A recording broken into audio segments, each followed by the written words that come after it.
Oh, okay. So obviously this is Pride Month. So I thought that I would kind of mix it up a little bit, and I would then do a little something about Black trans men and their mental health. So like you said, I've been a counsellor for 16 years. I recently started working with the Black Trans Foundation, working with Black clients, and all the therapists are Black as well. So it's literally, they were looking for Black therapists, trans therapists, LGBTQ therapists, but also therapists who are heterosexual as well. So I applied, I got taken on, and it's been an eye-opener. It's been an eye-opener. I mean, I've been an ally of the LGBTQ community for a long time anyway, but this has really kind of opened up and showed me that there's Black trans men out there who they're suffering. Their mental health is suffering. So that's what I'm going to look at. Obviously, some people might not agree with the topic, but that's the topic that I've picked. So I've put a little poem stroke bit of spoken word. I'm very new to that. I'm literally very new to that. The last couple of months, I've been putting pen to paper. So here we go. Right. So this is Black trans mental health. Who would choose this life? Not me. Who would want to constantly be the outsider? Not me. Who would want to be the dirty secret? Not me. Who would want to be the punchball? Not me. Why has my family disowned me? Why does my culture hate me? Why do my peers want to hurt me? Why does my community exclude me? People don't understand how this hurts me. They don't understand how my head feels. They think I'm doing this because it's a fad. They think it's just a lifestyle. I would rather not be here if it's just going to be painful. I would rather not be here if being trans is going to kill me.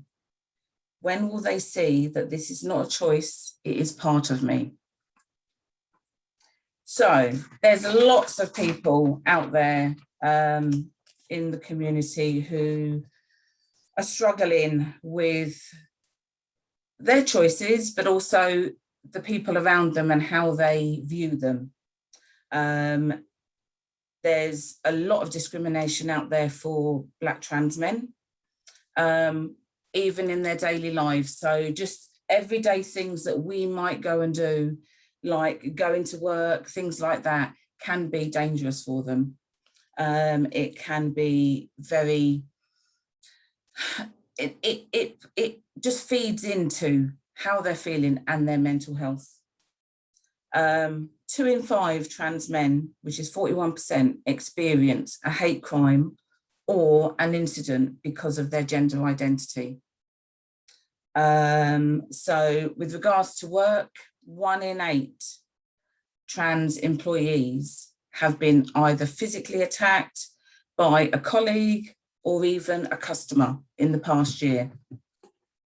So trans men don't report hate crimes because they don't feel that they're supported by the police or even understood by the police.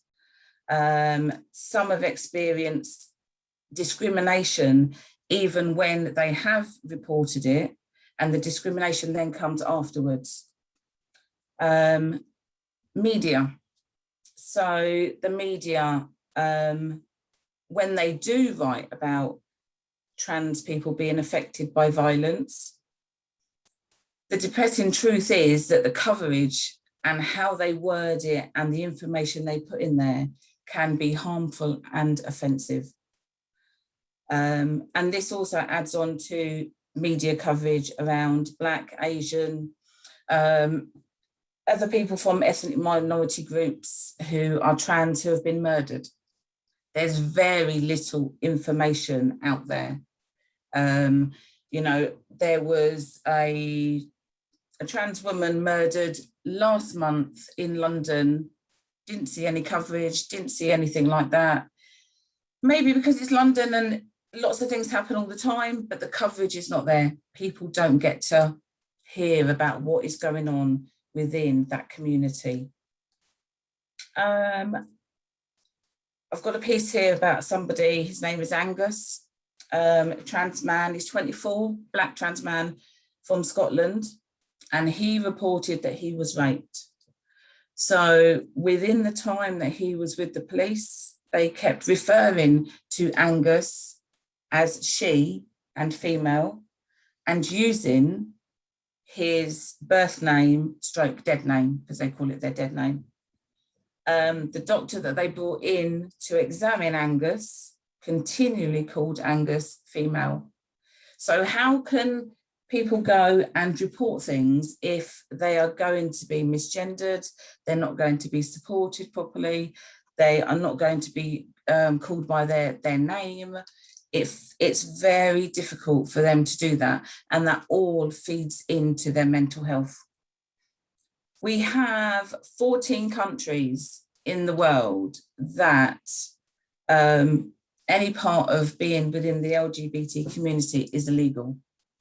And this is 2021, and people are still facing that, which is why a lot of people leave the countries that they come from to come over to places like England, Britain, you know, France, the Netherlands, loads of places, because they will be supported much better than they are in the countries that they are born from.